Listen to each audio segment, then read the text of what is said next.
universo. Em todo o seu espaço e tempo, sua matéria e energia, governado por leis e constantes físicas cuja origem permanece um mistério para os cientistas. Revela-se diante de nossos olhos com beleza magistral, enigmas intrigantes e sofisticado conhecimento. Descobrir a natureza e a dinâmica das interações no espaço é uma tarefa complexa e intrigante, que nos desafia a ir muito além de nós mesmos, além da nossa lógica, das fronteiras do nosso planeta, do conhecido e do observável.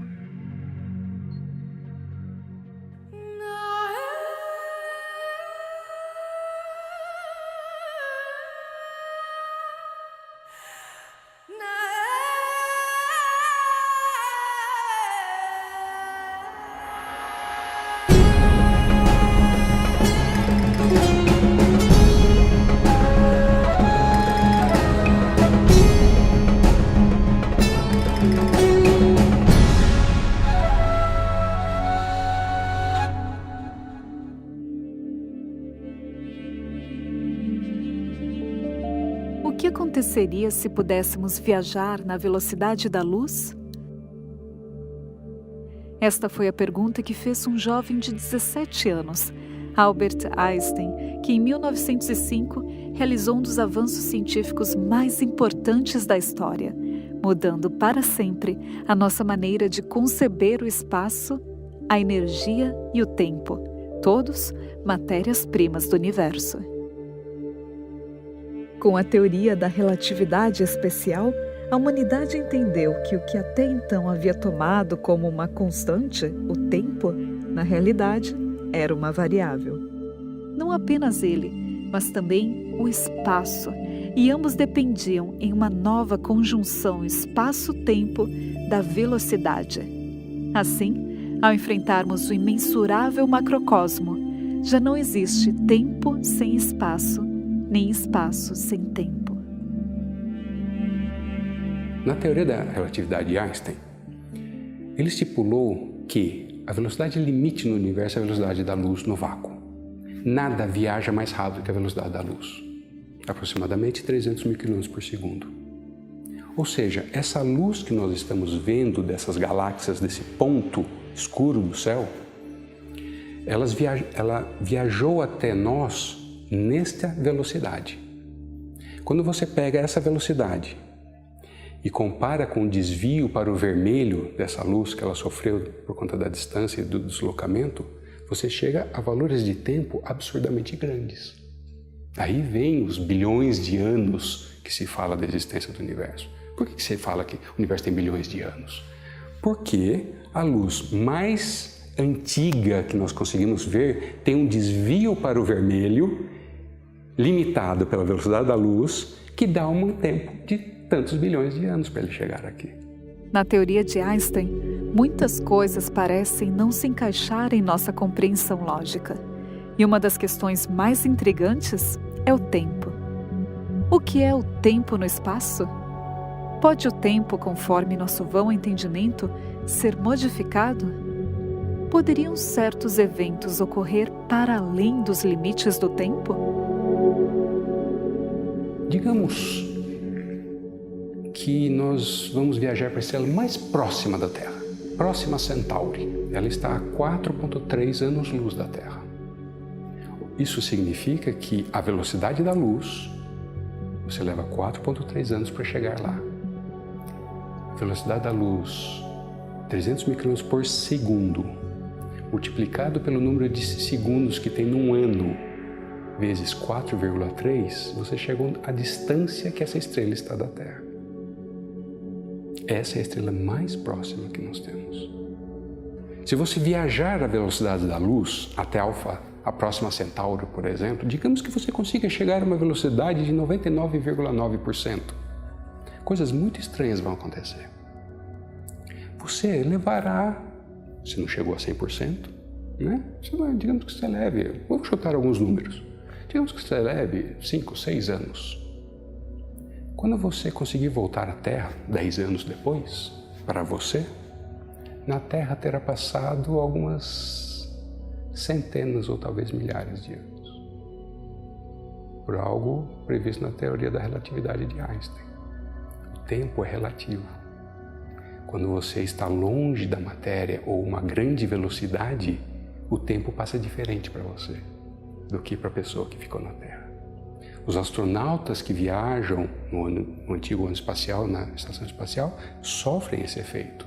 Mas por conta do tempo muito pequeno que eles estão lá, não é possível. O desgaste fisiológico, por estar sem a gravidade, os raios cósmicos produzem um efeito muito grande no organismo deles para você poder mensurar esse tempo a mais. Ou a mudança no relógio biológico deles para menos. Se você coloca um relógio de alta precisão num jato supersônico que vai viajar a uma velocidade muito grande, próximo da superfície da Terra, você consegue medir efeitos de dilatação do tempo. Então o relógio vai atrasar, mesmo sendo um relógio extremamente preciso, né? Mas ele vai atrasar em relação a um relógio que está parado, simplesmente porque ele foi acelerado e entrou em movimento e depois volta lá para o aeroporto. Então você mede esse efeito. O seu GPS, ele usa correções da relatividade geral para poder te dar a posição exata de onde você está na superfície da Terra. Porque o satélite está longe da Terra e a uma velocidade alta. E ele já precisa ter essa correção. E o GPS, ele funciona com sinais que são emitidos para ele se comunicar com satélites que giram em torno da Terra. Esses satélites estão viajando a uma velocidade muito alta e, portanto, eles sofrem efeitos relativísticos por causa da alta velocidade. Então, o tempo do relógio de cada um desses satélites passa de forma diferente. Eles não, né, se você sincronizou os relógios num certo momento, quando você colocou eles dentro do satélite, eles não estão mais sincronizados porque eles estão em movimento. Agora, o sinal que é mandado do seu celular para o satélite e depois volta para o celular, para eles se comunicarem, e entre os satélites também, você precisa saber exatamente em que instante o sinal foi emitido do seu celular e voltou para o seu celular, ou foi emitido pelo satélite e voltou para o satélite. Você precisa saber quanto tempo demorou. É dessa forma que ele mede a distância até o seu celular e, sabendo a distância de diferentes satélites, você determina a posição do seu celular. Se você não faz a correção relativística, o erro na posição do celular ia ser muito grande. O GPS precisa dessa correção da relatividade para poder te dar a precisão necessária para você. Então veja, algo que às vezes parece ficção científica ou coisa de cientista maluco, já é presente na sua vida cotidiana. Você tem talvez no seu bolso, no seu celular isso.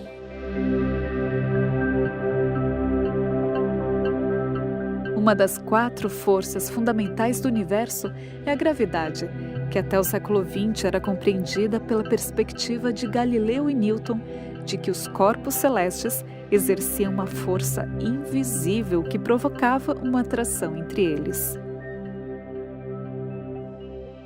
Para estender a sua teoria de relatividade para a gravidade, em 1915, Einstein reformulou o próprio conceito do espaço-tempo proposto em 1905, tornando ainda mais sofisticado. Outro aspecto importante introduzido pela teoria da relatividade geral é a ideia de que a matéria e a energia transformam o espaço-tempo, curvando-o. E a gravidade nada mais é que o reflexo desta curvatura.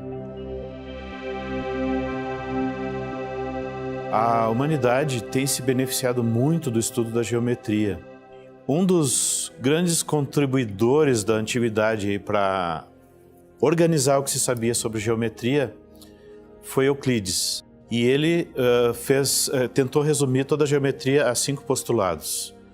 Mas o 5º postulado era mais complicado que os outros. Isso despertou curiosidade nos filósofos durante séculos. Depois dessa revolução científica, as pessoas começaram a se aprofundar mais no estudo da matemática para entender a natureza, aprenderam novos métodos matemáticos graças ao trabalho de Newton e de Leibniz, com a descoberta do cálculo diferencial integral. Isso nos habilitou a resolver aqueles problemas antigos lá de geometria. E o quinto postulado de Euclides também, as pessoas se debruçaram, várias pessoas estudaram isso.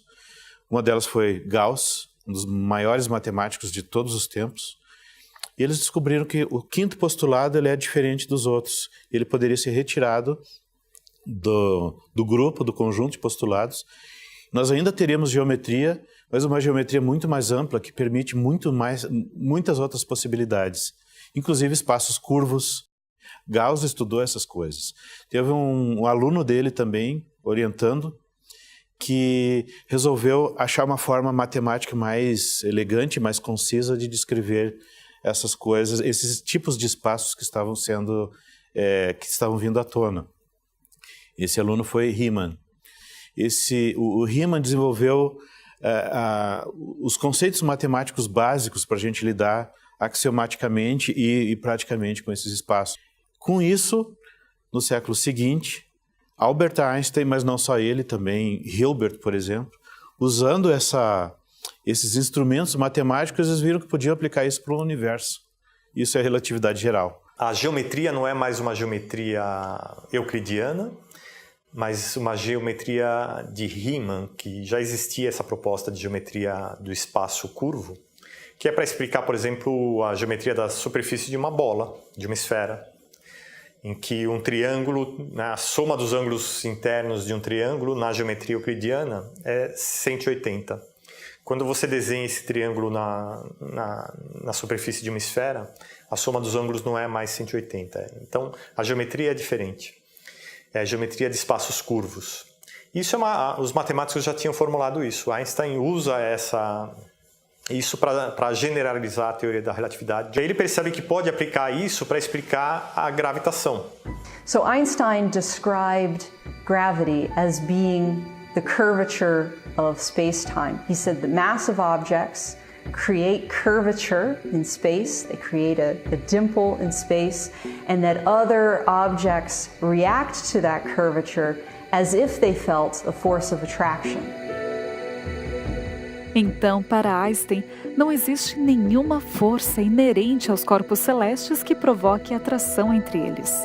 Um corpo em movimento só segue para frente pelo caminho mais reto, e num espaço-tempo curvo, o caminho mais reto é uma curva. Quando o artigo As Equações de Campo da Gravitação de Einstein foi apresentado na Academia Prussiana de Ciências, a gravidade deixou de ser vista como uma força de atração entre os corpos e passou a ser compreendida como uma consequência da deformação do espaço-tempo provocada pela massa dos objetos. Nasceu uma nova compreensão do universo. Common analogy that's used to describe the curvature of space is you can imagine all of space being like a big rubber sheet or a trampoline. This is the sort of analogy that Einstein used to describe what his theory of general relativity was all about. So if you imagine all of space as being a giant rubber sheet or trampoline, if you put a weight in the middle, it would cause space to curve. There would be a dimple created by that weight. Then anything else in the vicinity, roll a marble along the surface of the trampoline, is going to be drawn towards that dip, just like a planet would be orbiting around the sun. It's drawn around the sun because of the curvature of space. Now, of course, this isn't a perfect analogy because space is really three-dimensional and we're using a two-dimensional surface to describe it, but it kind of gives you the idea.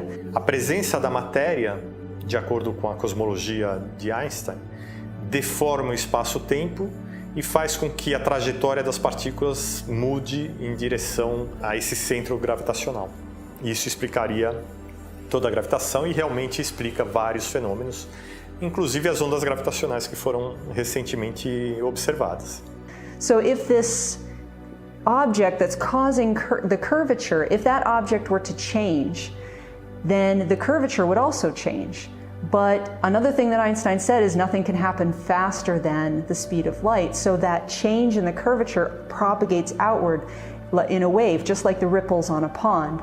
And gravitational waves are those ripples in space itself. So when a gravitational wave passes by, it actually compresses and stretches the distance between objects, but these waves are really, really faint.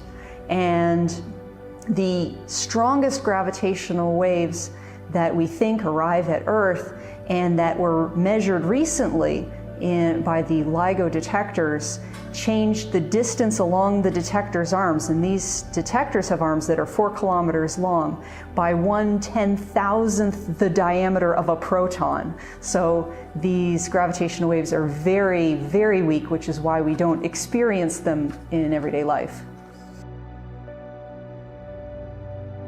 Todos os corpos em movimento curvam o espaço-tempo, provocando ondas, que, assim como as ondas do mar, viajam levando informações sobre esse movimento distante. A comprovação dessa teoria abre novas janelas para o conhecimento, desafiando os cientistas a medir aquilo que não se pode ver, mas sentir. Gravitational waves will hopefully teach us a lot about the universe. One of the ways in which we hope to learn more is we hope that the gravitational waves will give us information on how many objects there are out there that can produce gravitational waves, how many black holes are in the universe, where are they distributed, how did they form. With this more recent measurement of gravitational waves, we were able to figure out how large the black holes were that were orbiting each other. We were able to find out what was the size of the black hole that was resulting from their combination, because the two black holes combined with each other to form a larger black hole. And so then we were able to figure out how big was that final black hole. But then we were able to combine that knowledge with models of how stars live out their lives, how they use up the gas inside them with their fusion, and we were able to then also figure out some things that we didn't know before exactly in regards to how much mass do the stars use, how much do they keep, how much in the later state, because in the later stage of a star's life, it swells up and it gets very puffy, and it blows away a lot of its outer layers. But we were able to tell then how much matter did these stars have to keep in order to form a black hole of the size that we saw. There are two classes of black holes, basically. Those that arise by the death of a star, so the most massive stars, let's say those that are at least 80 times our Sun in terms of mass, they will explode as a supernovae. From this explosion, you can have different destinies that are basically regulated by this type of stars you do have. You can destroy everything, leaving a cloud of gas.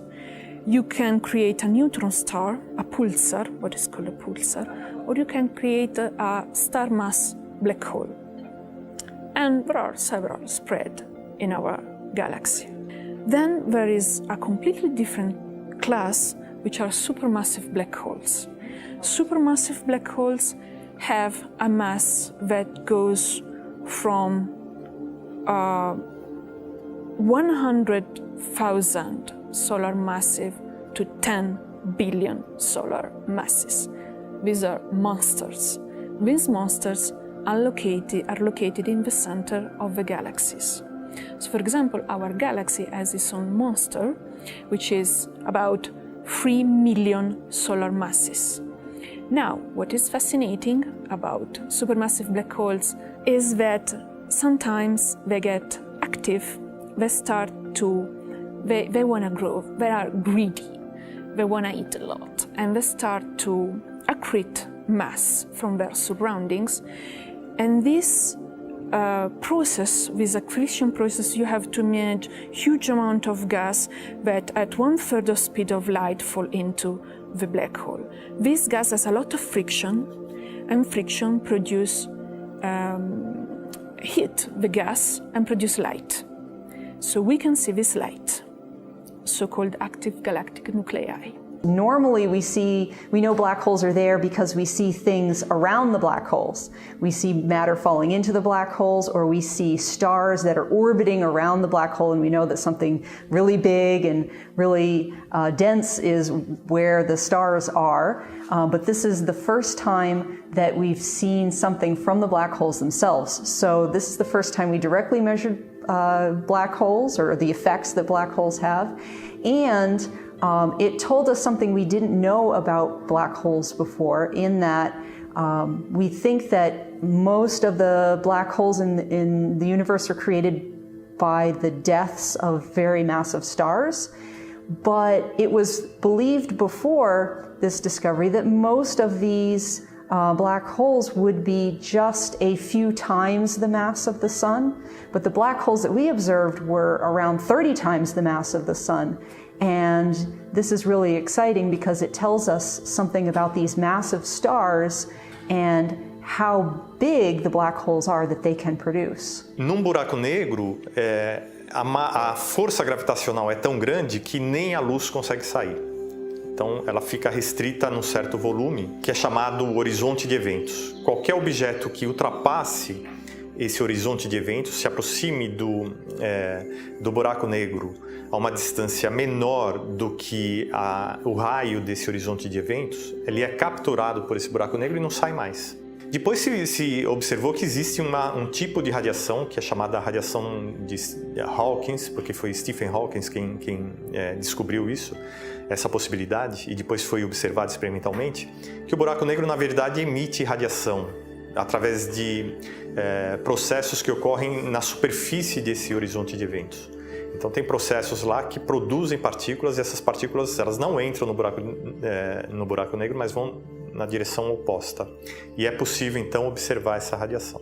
Mas aquilo que está lá dentro do buraco negro não consegue escapar. Descrever o que acontece aí dentro, ninguém consegue. Exatamente porque é uma singularidade. Aí o espaço e tempo devem desaparecer, né? Se for realmente um ponto. A gente descobre matematicamente, por exemplo, que buracos negros eles podem ter ao redor, na cintura deles, vamos dizer assim, no equador deles, pode ter uma região em que o tempo, ao invés de fluir do jeito que a gente está acostumado, ele flui no sentido como se o tempo orbitasse aquele buraco negro, e a gente poderia entrar lá, em princípio, e sair no passado, né? Sem entrar no buraco negro, só na borda. Mas como funciona isso? São possibilidades matemáticas que a gente depois descobre evidências físicas. E a gente encontra fenômenos que às vezes desafiam também a nossa compreensão das coisas. Quando Einstein escreveu a teoria geral da relatividade, ele acreditava firmemente que o universo era estático e incluiu em suas equações uma força misteriosa, atualmente chamada de constante cosmológica. Pouco depois, declarou que a concepção dessa força foi seu maior erro científico. Mas os anos se encarregaram de mostrar que seu maior erro foi pensar que ele havia se equivocado. A constante, que originalmente foi concebida para provar que o universo estava imóvel, acabou explicando em 1998 que o universo está se expandindo, como bem notou Edwin Hubble em 1929, ao perceber que as galáxias estavam se separando entre si. Hoje, sabemos não apenas que o universo está se expandindo, mas também que a velocidade dessa expansão nem sempre foi constante. Ela está acelerando, mas o que significa esta aceleração? E quais as consequências ou implicações que poderia ter? Hoy en día sabemos que la mayor parte de la materia está en una forma desconocida para nosotros. Lo llamamos materia oscura.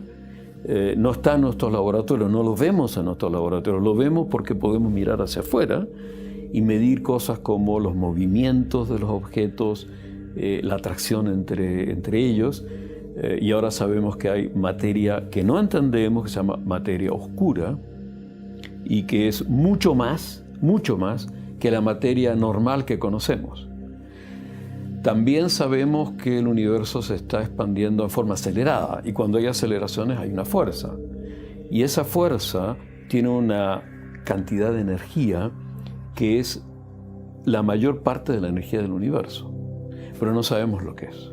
It's something we know that it exists because we see the effect of such a force, of such an energy, which basically is pushing the universe to continue to expand. So it's something that we see, we can measure it, we can measure its effect. But if nature, what is it? What kind of force is it? Which is the origin of this energy, dark energy, is unknown. And it's something probably devoted to the next generation of astronomical instruments and to the current and next generation of accelerators on the Earth. So particle physics and cosmology. Lo lindo de la ciencia es que está lleno de sorpresas. Ahora, uno tiene que aceptar que la ciencia quizás nunca responda a todas las preguntas, sino que siga introduciendo preguntas nuevas a medida que nuestro conhecimento aumenta. Foi em uma lousa, com alguns pedaços de giz, um grande talento e muita ousadia, que o universo adquiriu um novo brilho. E ainda mais desafiador. Seria necessário um século e computadores modernos para comprovar a teoria de alguém que pareceu estar à frente de seu tempo. A escuridão, que parecia vazia e sem relevância, foi quebrada da mesma forma que os raios de luz rasgam o obscuro fundo estelar, pela lógica e a capacidade de ver e crer naquilo que é imperceptível aos olhos. Isso, que desperta o medo em alguns, é um aspecto essencial aos que estão abertos a tudo, em permanente observação e avaliação, que veem mais além, mais acima, mais abaixo e mais profundo do que a maioria, com a determinação inalterável de alcançar o conhecimento, avançando mais além das vãs explicações, desafiando constantemente o pré-estabelecido e crendo firmemente no que está por vir. Afinal, como disse Isaac Newton ao admirar a disposição e harmonia do universo, o que sabemos é uma gota, o que ignoramos é um oceano.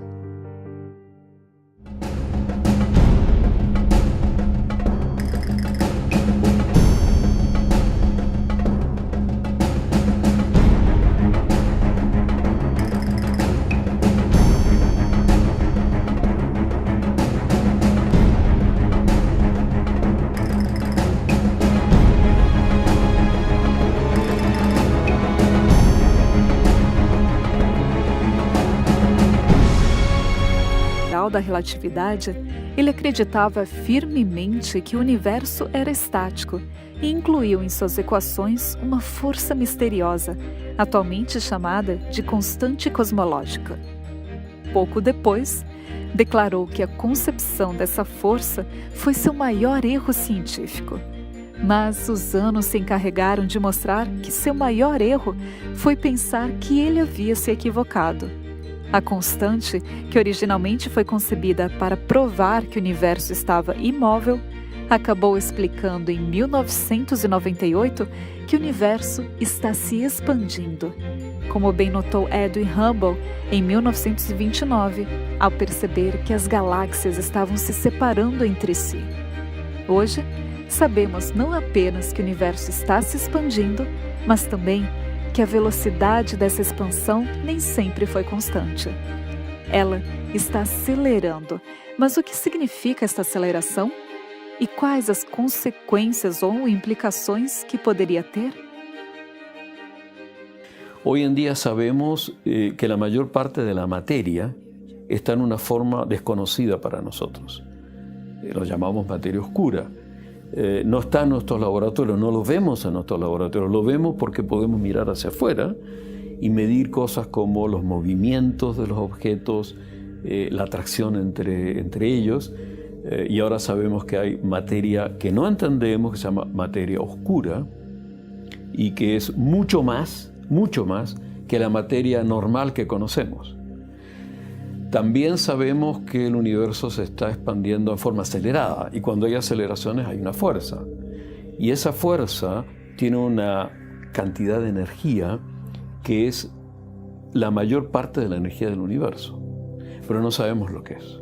It's something we know that it exists because we see the effect of such a force, of such an energy, which basically is pushing the universe to continue to expand. So it's something that we see, we can measure it, we can measure its effect. But if nature, what is it? What kind of force is it? Which is the origin of this energy, dark energy, is unknown. And it's something probably devoted to the next generation of astronomical instruments and to the current and next generation of accelerators on the Earth. So particle physics and cosmology. Lo lindo de la ciencia es que está lleno de sorpresas. Ahora, uno tiene que aceptar que la ciencia quizás nunca responda a todas las preguntas, sino que siga introduciendo preguntas nuevas a medida que nuestro conhecimento aumenta. Foi uma luta. Se aí dentro ninguém consegue, exatamente porque é uma singularidade. Aí o espaço e tempo devem desaparecer, né? Se for realmente um ponto. A gente descobre matematicamente, por exemplo, que buracos negros eles podem ter ao redor, na cintura deles, vamos dizer assim, no equador deles, pode ter uma região em que o tempo, ao invés de fluir do jeito que a gente está acostumado, ele flui no sentido como se o tempo orbitasse aquele buraco negro, e a gente poderia entrar lá, em princípio, e sair no passado, né? Sem entrar no buraco negro, só na borda. Mas como funciona isso? São possibilidades matemáticas que a gente depois descobre evidências físicas. E a gente encontra fenômenos que às vezes desafiam também a nossa compreensão das coisas. Quando Einstein escreveu a teoria geral da relatividade, ele acreditava firmemente que o universo era estático e incluiu em suas equações uma força misteriosa, atualmente chamada de constante cosmológica. Pouco depois, declarou que a concepção dessa força foi seu maior erro científico. Mas os anos se encarregaram de mostrar que seu maior erro foi pensar que ele havia se equivocado. A constante, que originalmente foi concebida para provar que o universo estava imóvel, acabou explicando em 1998 que o universo está se expandindo, como bem notou Edwin Hubble em 1929, ao perceber que as galáxias estavam se separando entre si. Hoje, sabemos não apenas que o universo está se expandindo, mas também que a velocidade dessa expansão nem sempre foi constante. Ela está acelerando, mas o que significa esta aceleração? E quais as consequências ou implicações que poderia ter? Hoy en día sabemos que la mayor parte de la materia está en una forma desconocida para nosotros. Lo llamamos materia oscura. No está en nuestros laboratorios, no lo vemos en nuestros laboratorios, lo vemos porque podemos mirar hacia afuera y medir cosas como los movimientos de los objetos, la atracción entre ellos, y ahora sabemos que hay materia que no entendemos, que se llama materia oscura, y que es mucho más que la materia normal que conocemos. También sabemos que el universo se está expandiendo en forma acelerada, y cuando hay aceleraciones hay una fuerza. Y esa fuerza tiene una cantidad de energía que es la mayor parte de la energía del universo, pero no sabemos lo que es. It's something we know.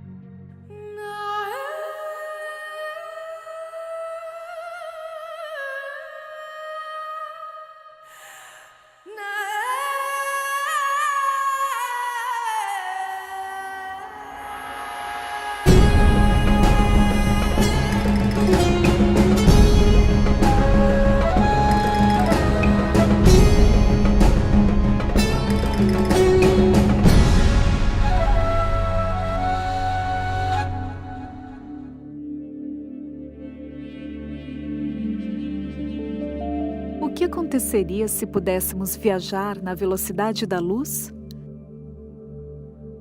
Esta foi a pergunta que fez um jovem de 17 anos, Albert Einstein, que em 1905 realizou um dos avanços científicos mais importantes da história, mudando para sempre a nossa maneira de conceber o espaço, a energia e o tempo, todos matérias-primas do universo. Com a teoria da relatividade especial, a humanidade entendeu que o que até então havia tomado como uma constante, o tempo, na realidade, era uma variável. Não apenas ele, mas também o espaço, e ambos dependiam em uma nova conjunção espaço-tempo da velocidade. Assim, ao enfrentarmos o imensurável macrocosmo, já não existe tempo sem espaço, nem espaço sem tempo. Na teoria da relatividade de Einstein, ele estipulou que a velocidade limite no universo é a velocidade da luz no vácuo. Nada viaja mais rápido que a velocidade da luz, aproximadamente 300 mil km por segundo. Ou seja, essa luz que nós estamos vendo dessas galáxias, desse ponto escuro do céu, ela viajou até nós nesta velocidade. Quando você pega essa velocidade e compara com o desvio para o vermelho dessa luz que ela sofreu por conta da distância e do deslocamento, você chega a valores de tempo absurdamente grandes. Aí vem os bilhões de anos que se fala da existência do universo. Por que você fala que o universo tem bilhões de anos? Porque a luz mais antiga que nós conseguimos ver tem um desvio para o vermelho limitado pela velocidade da luz que dá um tempo de tantos bilhões de anos para ele chegar aqui. Na teoria de Einstein, muitas coisas parecem não se encaixar em nossa compreensão lógica. E uma das questões mais intrigantes é o tempo. O que é o tempo no espaço? Pode o tempo, conforme nosso vão entendimento, ser modificado? De geral é a ideia de que a matéria e a energia transformam o espaço-tempo, curvando-o. E a gravidade nada mais é que o reflexo desta curvatura. A humanidade tem se beneficiado muito do estudo da geometria. Um dos grandes contribuidores da antiguidade para organizar o que se sabia sobre geometria foi Euclides. E ele tentou resumir toda a geometria a 5 postulados. Mas o 5º postulado era mais complicado que os outros. Isso despertou curiosidade nos filósofos durante séculos. Depois dessa revolução científica, que as pessoas começaram a se aprofundar mais no estudo da matemática para entender a natureza, aprenderam novos métodos matemáticos graças ao trabalho de Newton e de Leibniz, com a descoberta do cálculo diferencial e integral. Isso nos habilitou a resolver aqueles problemas antigos lá de geometria. E o 5º postulado de Euclides também, as pessoas se debruçaram, várias pessoas estudaram isso. Uma delas foi Gauss, um dos maiores matemáticos de todos os tempos. E eles descobriram que o 5º postulado ele é diferente dos outros. Ele poderia ser retirado do grupo, do conjunto de postulados. Nós ainda teríamos geometria, mas uma geometria muito mais ampla que permite muitas outras possibilidades, inclusive espaços curvos. Gauss estudou essas coisas. Teve um aluno dele também, orientando, que resolveu achar uma forma matemática mais elegante, mais concisa de descrever essas coisas, esses tipos de espaços que estavam vindo à tona. Esse aluno foi Riemann. O Riemann desenvolveu os conceitos matemáticos básicos para a gente lidar axiomaticamente e praticamente com esses espaços. Com isso, no século seguinte, Albert Einstein, mas não só ele, também Hilbert, por exemplo, usando esses instrumentos matemáticos, eles viram que podiam aplicar isso para o universo. Isso é relatividade geral. A geometria não é mais uma geometria euclidiana, mas uma geometria de Riemann, que já existia essa proposta de geometria do espaço curvo, que é para explicar, por exemplo, a geometria da superfície de uma bola, de uma esfera, em que um triângulo, a soma dos ângulos internos de um triângulo, na geometria euclidiana, é 180. Quando você desenha esse triângulo na superfície de uma esfera, a soma dos ângulos não é mais 180. Então, a geometria é diferente. É a geometria de espaços curvos. Isso os matemáticos já tinham formulado isso. Einstein usa isso para generalizar a teoria da relatividade. Aí ele percebe que pode aplicar informações sobre esse movimento distante. A comprovação dessa teoria abre novas janelas para o conhecimento, desafiando os cientistas a medir aquilo que não se pode ver, mas sentir. Gravitational waves will hopefully teach us a lot about the universe. One of the ways in which we hope to learn more is we hope that the gravitational waves will give us information on how many objects there are out there that can produce gravitational waves, how many black holes are in the universe, where are they distributed, how did they form. With this more recent measurement of gravitational waves, we were able to figure out how large the black holes were that were orbiting each other. We were able to find out what was the size of the black hole that was resulting from their combination, because the two black holes combined with each other to form a larger black hole. And so then we were able to figure out how big was that final black hole. But then we were able to combine that knowledge with models of how stars live out their lives, how they use up the gas inside them with their fusion.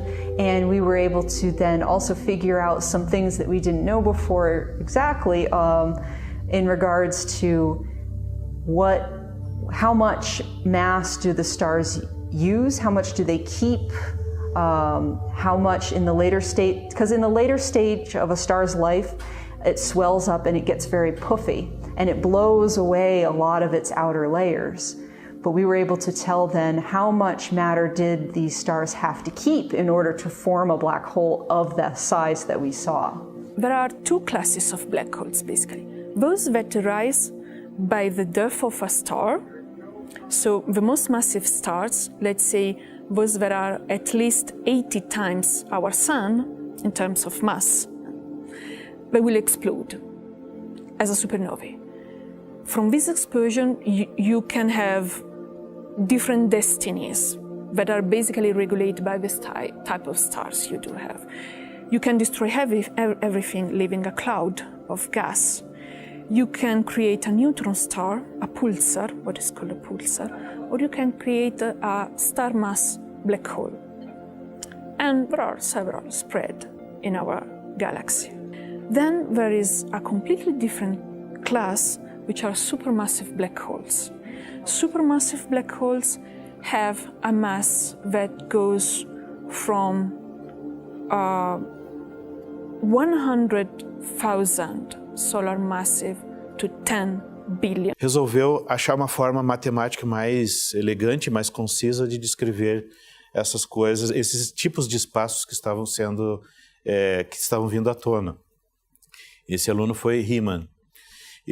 O Riemann desenvolveu os conceitos matemáticos básicos para a gente lidar axiomaticamente e praticamente com esses espaços. Com isso, no século seguinte, Albert Einstein, mas não só ele, também Hilbert, por exemplo, usando esses instrumentos matemáticos, eles viram que podiam aplicar isso para o universo.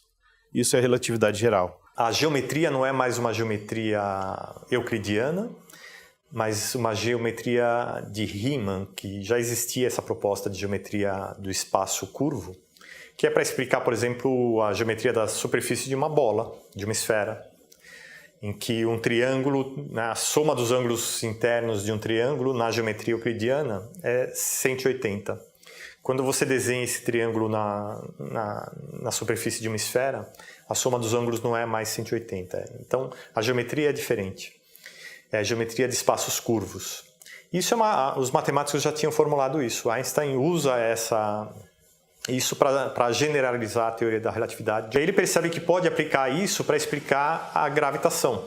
So Einstein described gravity as being the curvature of space-time. He said that massive objects create curvature in space, they create a dimple in space, and that other objects react to that curvature as if they felt a force of attraction. Então, para Einstein, não existe nenhuma força inerente aos corpos celestes que provoque atração entre eles.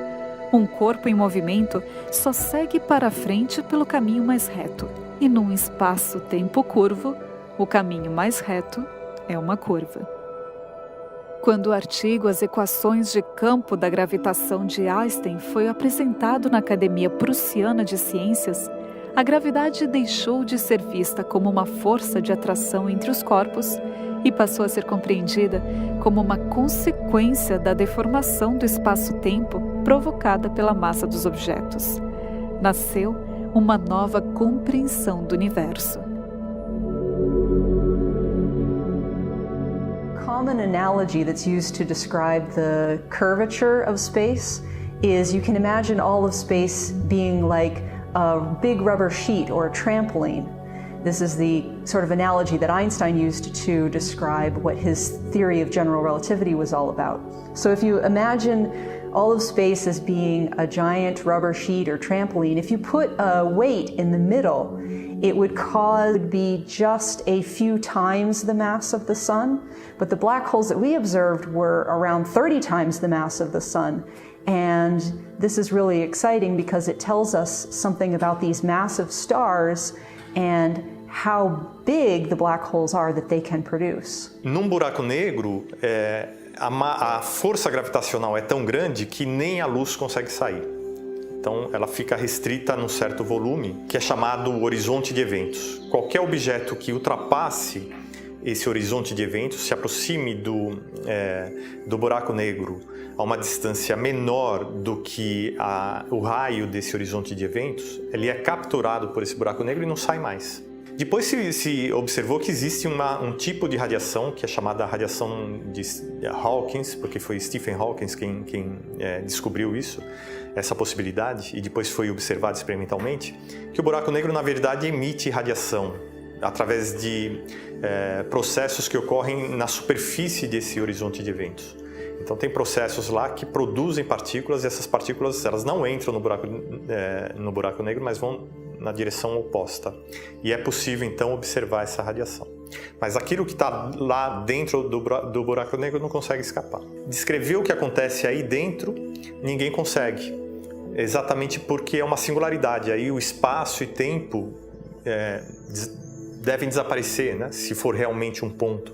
A gente descobre matematicamente, por exemplo, que buracos negros eles podem ter ao redor, na cintura deles, vamos dizer assim, no equador deles, pode ter uma região em que o tempo, ao invés de fluir do jeito que a gente está acostumado, ele flui no sentido como se o tempo orbitasse aquele buraco negro, e a gente poderia entrar lá, em princípio, e sair no passado, né? Sem entrar no buraco negro, só na borda. Mas como funciona isso? São possibilidades matemáticas que a gente depois descobre evidências físicas. E a gente encontra fenômenos que às vezes desafiam também a nossa compreensão das coisas. Quando Einstein escreveu a teoria geral da relatividade, ele acreditava firmemente que o universo era estático e incluiu em suas equações uma força misteriosa, atualmente chamada de constante cosmológica. Pouco depois, declarou que a concepção dessa força foi seu maior erro científico. Mas os anos se encarregaram de mostrar que seu maior erro foi pensar que ele havia se equivocado. A constante, que originalmente foi concebida para provar que o universo estava imóvel, acabou explicando em 1998 que o universo está se expandindo.